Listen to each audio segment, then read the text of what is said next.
Hi, my name is Liz Landon. I'm in the TESOL program. In this program, we are trained to be intentional with the language that our students use when they're interacting with the content. So we practice pairing every content objective that we write with a language objective.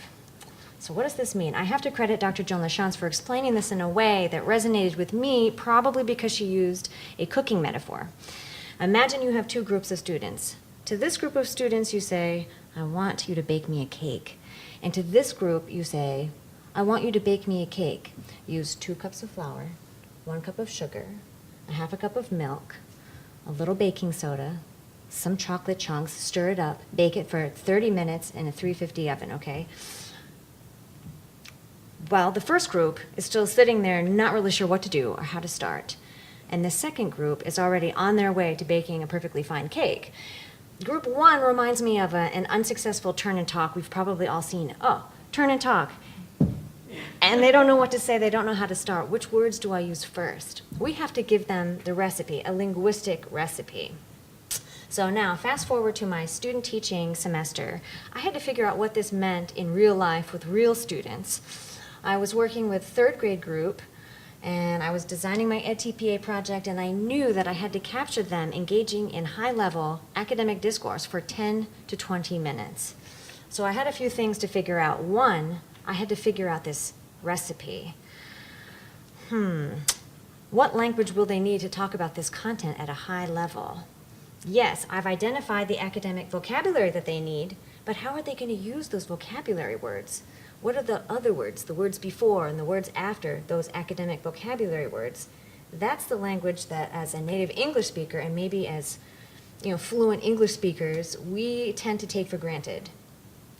So my CT, my cooperating teacher, Tiffany Farrell, at the time gave me this great advice. She said, Liz, do the activity that you're asking them to do. I did that, and within minutes, I figured out what that recipe was. Oh, I'm going to ask my students to connect this content to their personal lives, to their culture. They're going to need a sentence starter that's such as, this reminds me of something in my community because, whoa, there's their vocabulary term community, but now it's embedded in a recipe. If I'm going to ask my students to make a prediction, this could be important to the community because, now the vocabulary word is embedded in a modal verb structure. This is language that I would have taken for granted, but we have to give it to them. So that was the first thing. The second thing, how can I extend their academic conversations? I had been practicing turn and talk with them with conversation cards, which was the recipe. And their conversations tended to last about 30 seconds. How do I turn 30 seconds into 10 to 20 minutes?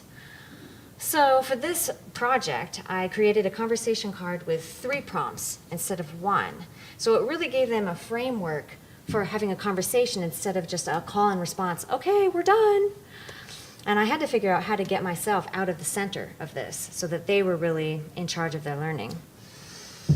So the results of this were impressive. I ended up with 20 minutes of footage of my 3rd graders having really deep, high-quality academic discourse.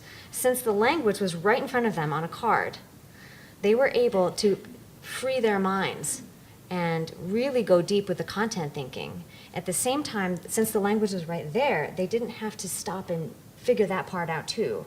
So it really raised the quality of their discourse. We just have to give them a recipe to do it. Thanks so much.